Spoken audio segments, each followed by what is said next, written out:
cours des années, je dirais, pas longtemps après 65, une idée a commencé à circuler. Elle venait de Léopold Senghor, qui était président du Sénégal. C'était de créer une association de pays francophones. La France était pour, mais ne voulait pas promouvoir l'organisation parce qu'on aurait accusé la France de vouloir recréer des colonies et puis de vouloir dominer encore les pays de langue française. Mais ça intéressait beaucoup le Québec, s'il y avait une association internationale de pays francophones, d'être lié à cette association-là. L'histoire retiendra qu'à Niamey, en mars 1970, un concept agité, remué depuis de longues années, la francophonie, a trouvé enfin sa forme concrète. Avant jeudi, en effet, les quelques 25 délégations gouvernementales venues de tous les continents devront avoir mis sur pied cette agence de coopération culturelle et technique des pays francophones. Je déclare ouverte la deuxième conférence des pays entièrement ou partiellement de langue française.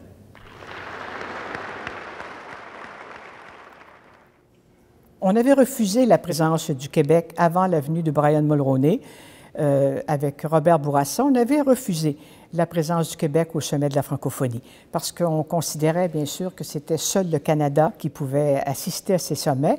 Et par contre, la France mettait beaucoup de pression pour que le Québec puisse être présent lors de ces sommets. J'étais assermenté comme ministre des Relations internationales et ministre des Affaires canadiennes. Et dès le soir même, en soirée, début de soirée, je prenais le vol pour Paris pour une réunion qui avait été convoquée par le président Mitterrand pour préparer le premier sommet de la francophonie. C'était un grand projet du président Mitterrand qui tenait beaucoup. Il voyait le Commonwealth et le président Mitterrand voulait développer un sommet qui pouvait développer la solidarité entre les États. Le ministre des Affaires étrangères, M. Dumas, Roland Dumas, du président Mitterrand, m'a reçu fort gentiment au Quai d'Orsay et il me dit « Ce premier sommet de la francophonie, on va le faire. J'espère avec vous ou sans vous. » Le message était très clair. C'est qu'il y avait eu beaucoup de discussions qui amenaient le gouvernement du Québec et le gouvernement fédéral à trouver un compromis pour que le Québec puisse avoir sa place. Donc, nous avons des discussions et avec le gouvernement français et avec le gouvernement canadien pour trouver le moyen de s'entendre sur la place du Québec. Et finalement, bon, on en arrive à une entente. Le gouvernement du Québec pourra intervenir dans les questions qui regardent, bien sûr, la culture, l'éducation, les aspects sociologiques. Donc, il s'agissait pour le Québec de trouver moyen d'être membre d'une association internationale d'États souverains, tout en n'étant pas un État souverain. J'ai participé à ça, mais il y a eu toute une convergence de Québécois et de Français et de Belges qui ont aidé à ce que le Québec puisse acquérir un statut. Alors, il y a eu finalement un accord avec Ottawa en dernière analyse. Ils ont inventé la notion de gouvernement participant.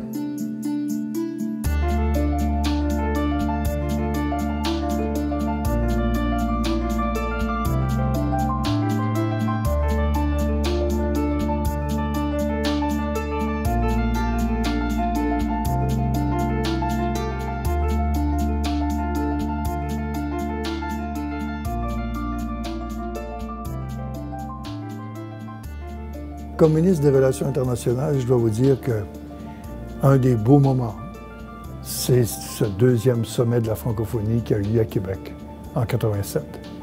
Ce fut un sommet qui a été très significatif pour établir solidement cette solidarité de la francophonie. Un. Deux, pour le Québec, pour établir cette relation internationale avec beaucoup de pays de la francophonie, sur le plan scientifique, sur le plan culturel, sur le plan social et sur le plan de partenaires de commerce. Toutes les Québécoises et tous les Québécois mesurent bien la signification historique de ce sommet. Puissions-nous, par nos travaux, faire en sorte que les jeunes de nos pays puissent dire en l'an 2000, à la lumière des résultats de ce que nous aurons décidé ici même à Québec, que la francophonie, c'est plus que jamais une affaire de cœur et une entreprise de raison, et surtout une voie d'avenir.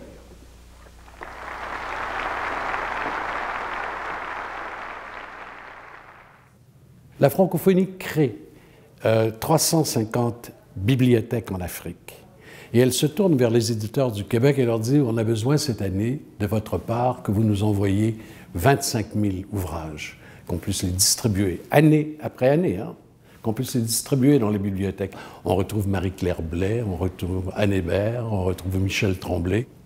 La francophonie s'assure que la conférence de Rio, qui avait été organisée strictement en langue anglaise, parle aussi les autres langues du monde.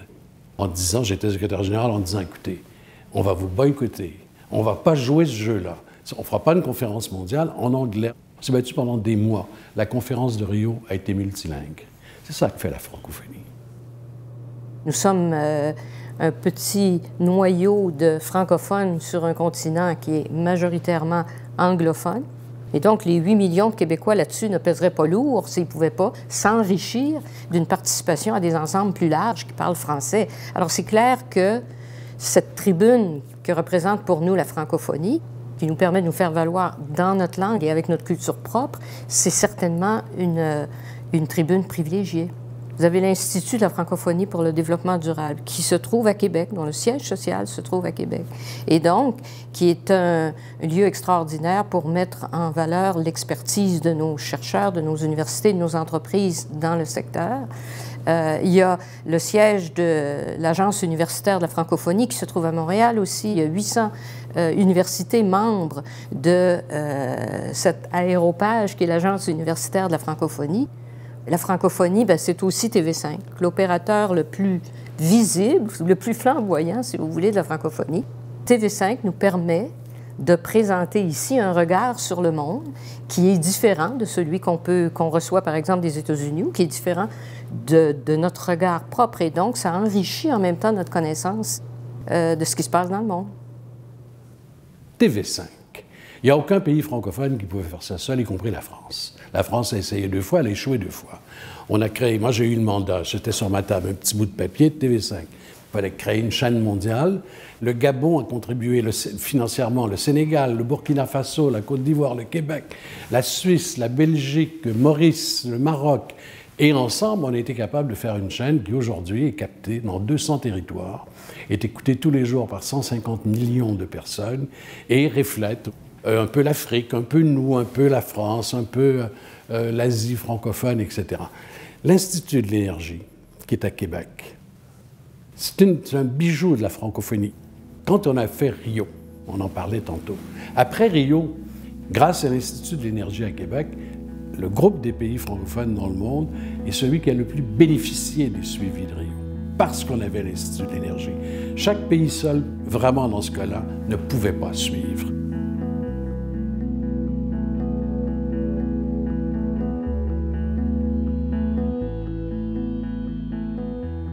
L'Organisation internationale de la francophonie, c'est l'endroit où le Québec a sa place, a son siège, et c'est la seule organisation internationale où nous avons notre propre voix. Et nous comptons vraiment utiliser l'Organisation internationale de la francophonie pour faire valoir les valeurs démocratiques du Québec, nos valeurs également d'égalité entre les hommes et les femmes. Alors, c'est par l'Organisation internationale de la francophonie, je pense que nous avons le canal idéal. Le Québec a beaucoup travaillé dans un premier temps de façon bilatérale et là, on s'investit énormément dans le multilatéral via l'Organisation internationale de la francophonie et également au sein de l'UNESCO.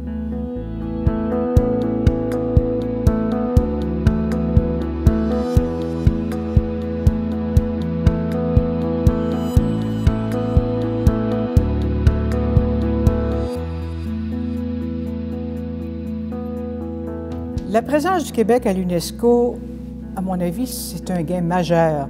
C'est important pour nous. Il y a longtemps qu'on revendiquait la possibilité de siéger à l'UNESCO. Jusqu'à maintenant, ça nous avait toujours, jusqu'à temps qu'on signe cette entente, ça nous avait toujours été refusé. Alors donc, le gouvernement, les deux premiers ministres s'étaient entendus pour une négociation et le premier ministre Charest m'avait mandaté pour négocier avec Peter MacKay et nous en sommes arrivés à une entente et nous apportons beaucoup à l'UNESCO. Nous avons signé aussi une autre entente très importante qui était l'entente sur la diversité culturelle. Alors l'objectif de cette entente, c'était d'exclure la culture des traités commerciaux. Pour nous, la culture n'était pas une marchandise. Nous avons embauché des juristes qui ont travaillé sur le cadre juridique. Et une fois que nous nous sommes entendus sur un cadre juridique, nous avons invité les pays à signer cette entente. Mais une fois que l'entente a été signée, le travail a commencé.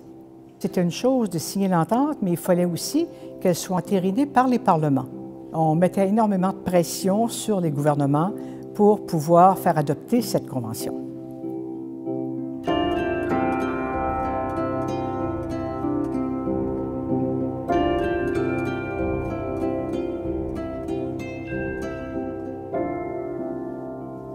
En 1999, le sommet de Moncton, premier sommet de la francophonie en Acadie.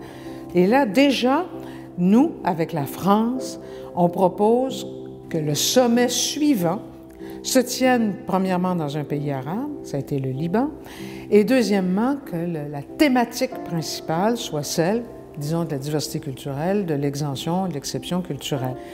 Et on s'en va à Beyrouth, et Bernard Landry, qui est le premier ministre, a la responsabilité, avec le représentant du roi du Maroc, d'introduire la thématique. C'est pour vous dire que le Québec a eu de l'importance et de l'influence dans ce dossier-là.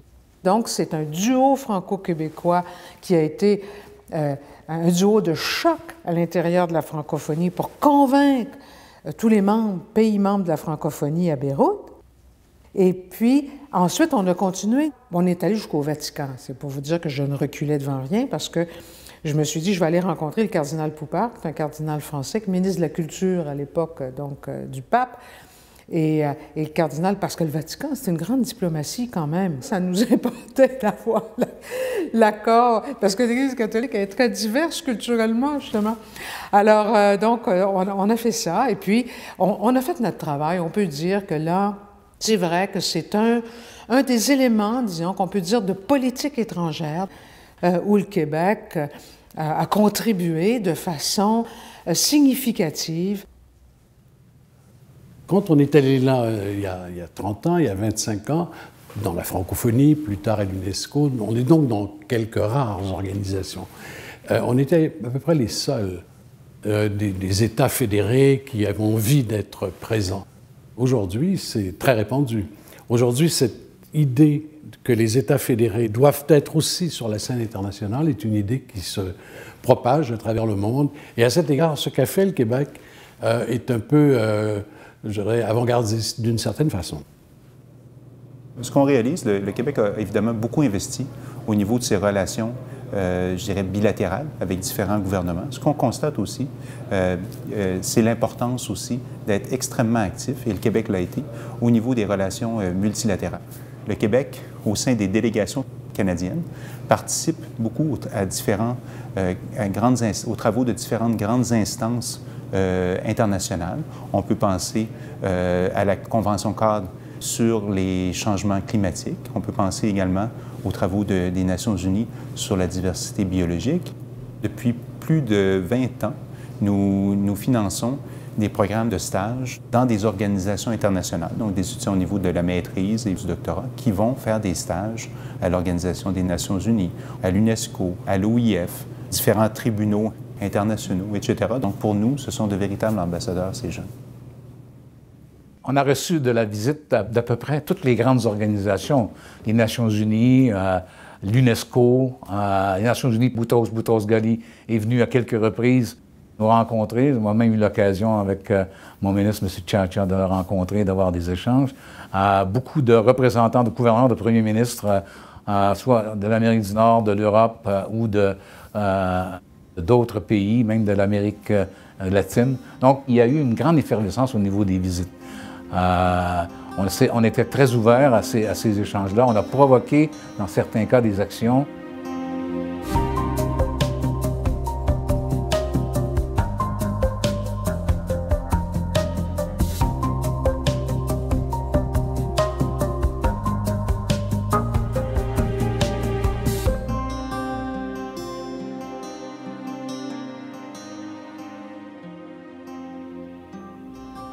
Le Québec est à tous les sommets de la francophonie, mais le Québec a été aussi directement ou indirectement partie des conférences mondiales qui, entre 1990 et 2000, se sont multipliées. Boutros Boutros-Ghali, secrétaire général des Nations unies, a convoqué toute une série de conférences mondiales absolument extraordinaires. Il y en a qui sont très connues, d'autres un peu moins, mais elles étaient toutes importantes.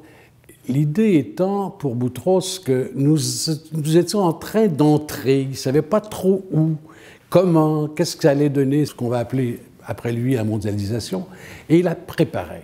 Il y a des domaines, il y a des sujets que chaque État seul ne pourra jamais aborder d'une façon qui soit convaincante.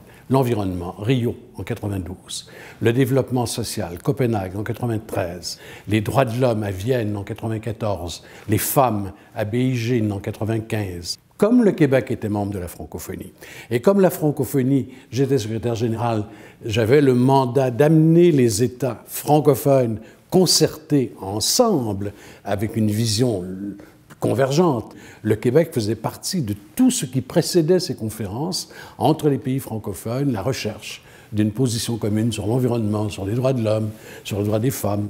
Donc, indirectement, le Québec a joué un rôle, a été présent dans cette grande série de conférences mondiales dont on n'a pas vu l'équivalent depuis. Dans plusieurs cas, on souhaitait qu'il y ait de l'action au niveau technologique, par exemple, scientifique, culturel. Et donc, il fallait se greffer à certaines organisations internationales qui venaient soutenir ces volontés-là du gouvernement. On a développé des partenariats, on a été actifs au niveau de l'environnement, par exemple, dans les rencontres qu'il y avait eu au Brésil. On a été actifs auprès de l'ONU dans les accords, par exemple, sur les droits de l'enfant. Nous avons un souci, dans notre relation internationale, de parler d'égalité entre les hommes et les femmes parce qu'on y croit comme société et on sait que c'est un thème que nous devons partager avec les autres. Lorsque nous sommes sur la scène internationale, on se sert des outils que nous avons mis en place ici et nous en faisons la promotion. Donc c'est notre façon à nous de dire voici comment on peut changer la société, raconter aussi notre histoire, comment notre société à nous a changé. Nous avons un devoir de le faire dans notre œuvre, notre politique internationale.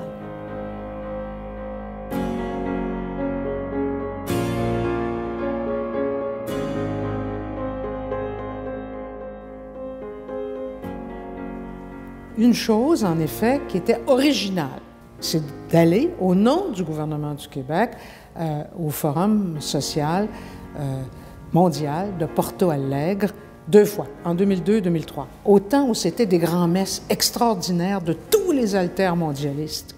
Je suis allée et c'était donc toute la société civile, en effet mondiale, qui était là.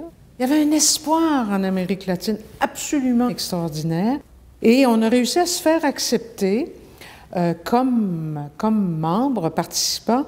On s'est très, très bien entendu, puis il y a eu une belle dynamique, puis une belle complicité entre nous, du gouvernement. J'avais amené M. Parizeau avec moi, qui était bien sûr à la retraite à ce moment-là, mais qui s'intéressait. M. Parizeau a toujours été curieux intellectuellement. Il faut être curieux intellectuellement. Il ne faut pas avoir de certitude, il faut avoir des doutes.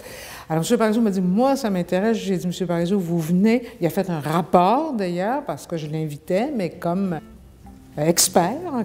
Et on a vécu 2 fois, il est venu les 2 fois où j'y suis allée, vraiment sincèrement des expériences hors du commun. Il y avait là un mouvement là, dans lequel je pensais que le Québec pouvait s'inscrire.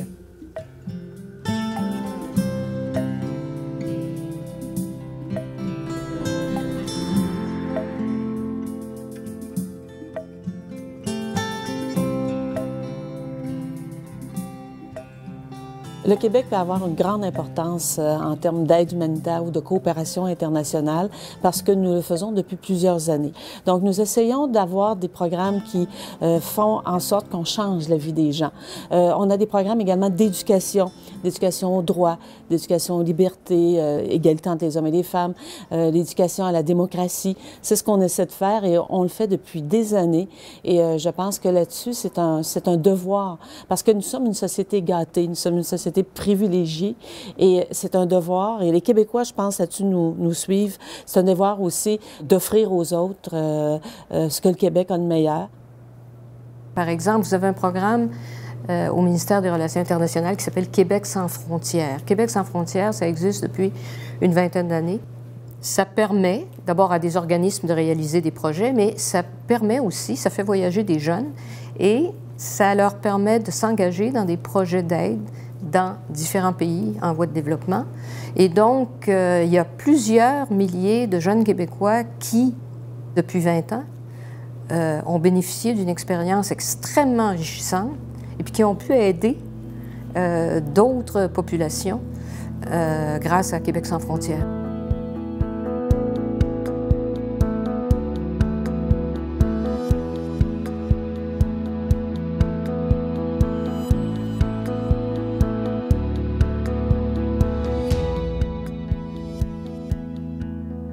La diplomatie climatique est un volet sur lequel nous travaillons très fort comme État fédéré. Nous considérons que les États fédérés, comme le Québec, peuvent jouer un rôle dans la lutte contre les changements climatiques et un rôle majeur. Nous sommes présents sur beaucoup de forums et nous allons continuer de l'être et nous avons fait la démonstration avec des ententes sur la bourse du carbone, notamment avec la Californie, que nous pouvons jouer un rôle dans la lutte contre les changements climatiques. Et on l'a vu d'ailleurs à la COP 21 à Paris. Dans la déclaration finale, c'est écrit noir sur blanc le rôle que les différents paliers de gouvernement peuvent jouer dans la lutte contre les changements climatiques. Donc, on sait qu'on est capable de le faire et on voit que d'autres États également veulent joindre leurs forces au Québec dans ce domaine-là. Le Québec est vraiment devenu un joueur extrêmement crédible sur la scène internationale au regard des changements climatiques. Ça s'est exprimé notamment lors de la conférence des partis sur les changements climatiques qui se tenait à Paris. Le premier ministre du Québec, M. Couillard, a annoncé des investissements de 25,5 millions de dollars sur des projets à l'international liés au changement climatique. Depuis 2014, il y a un marché du carbone qui relie le Québec avec la Californie.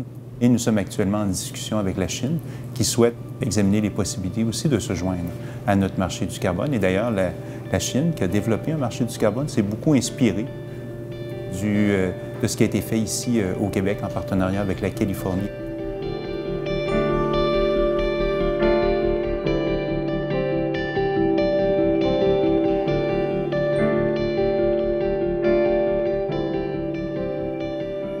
La prospérité du Québec sur le plan économique, ça vient avec les accords auxquels nous collaborons. L'accord de libre-échange Canada-Union européenne, nous étions très proches des négociations, nous étions même au sein du comité de négociation. Il y a l'accord l'ALENA, Canada, États-Unis, Mexique. Il y a toute la question du bois d'œuvre. Alors, sur le plan économique, c'est très important pour nous que ça se reflète dans notre nouvelle politique internationale.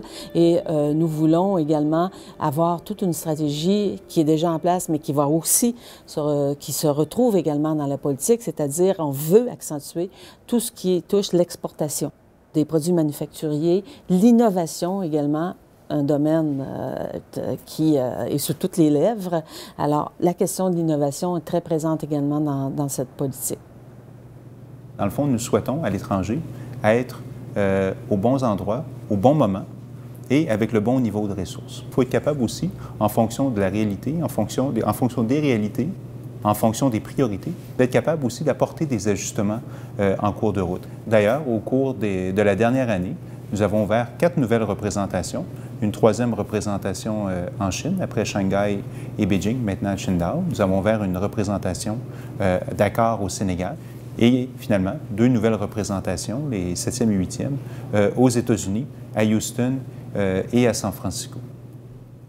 Le Québec, donc, dans un monde qui change comme ça, doit être capable de bouger. facilement, parce qu'il n'a pas les moyens de s'établir en permanence partout. Il va falloir être souple. C'est une volonté de la politique internationale et des auteurs de la politique internationale du Québec contemporain d'avoir une machine internationale bien huilée, agile, qui peut changer sa disposition géographique et géostratégique en fonction de l'évolution de la planète. Notre objectif, comme on est petit, c'est d'être agile, c'est-à-dire de pouvoir se déplacer plus facilement pour éventuellement aussi mettre un effort supplémentaire dans un continent qui s'en vient aussi et qui est très intéressant pour le Québec à cause de la francophonie, entre autres, c'est l'Afrique. L'Afrique, qui est une population extrêmement jeune.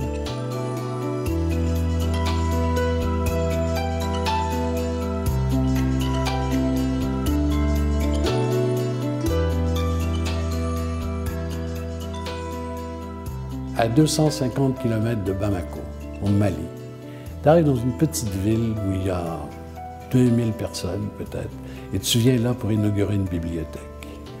Et tu leur laisses une bibliothèque qui est modeste, dans laquelle il y a 2000 ouvrages en langue française et en arabe. Et tu retournes 5 ans après, il n'y a pas un livre qui a été volé. C'est ce qu'il y a de plus précieux dans ce village après l'eau. Ça fait plaisir quand tu vois ça. Tu te dis, on n'a pas travaillé pour rien.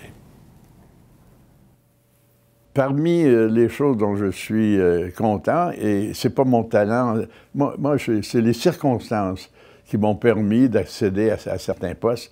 J'ai écrit un discours pour M. Lesage que quelqu'un m'avait demandé.